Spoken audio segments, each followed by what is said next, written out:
Hey my friends, I'm Brian. This is Man of Faith Ministry. You've joined us today for chapter 2 in the second epistle to Peter in the New Testament.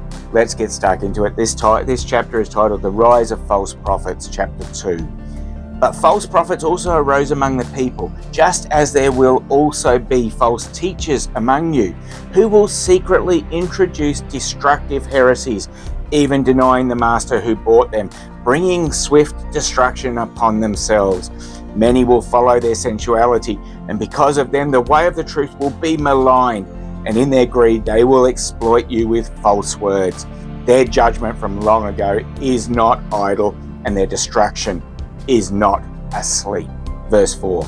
For if God did not spare angels when they sinned, but cast them into hell and committed them to pits of darkness reserved for judgment, and did not spare the ancient world, but preserved Noah, a preacher of righteousness, with 7 others, when he brought a flood upon the world of the ungodly.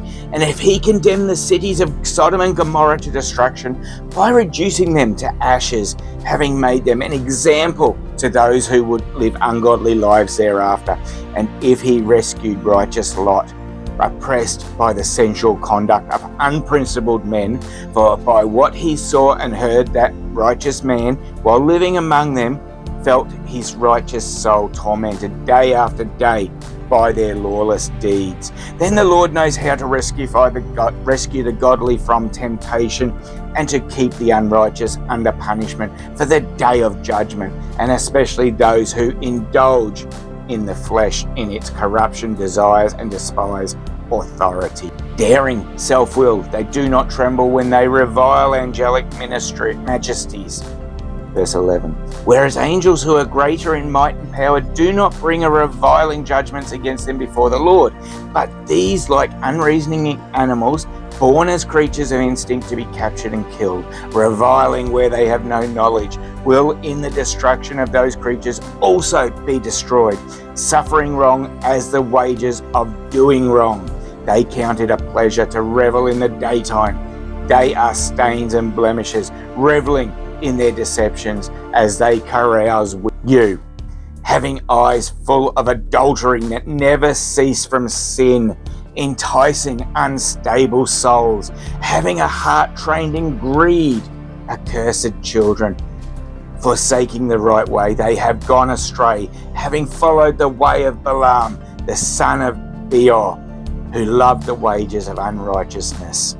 Verse 16. But he received a rebuke for his own transgression, for a mute donkey, speaking with the voice of a man, restrained the madness of the prophet. These are springs without water and mists driven by a storm, for whom the black darkness has been reserved. The speaking out arrogant words of vanity, they entice by fleshly desires, by sensuality, those who barely escape from the ones who live in error, promising them freedom while they themselves are slaves of corruption.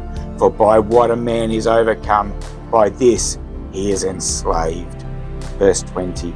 For if after they have escaped the defilements of the world by the knowledge of the Lord and Saviour Jesus Christ, they are again entangled in them and are overcome, the last state has become worse for them than the first. For it would be better for them not to have known the way of righteousness than, having known it, to turn away from the holy commandment handed to them.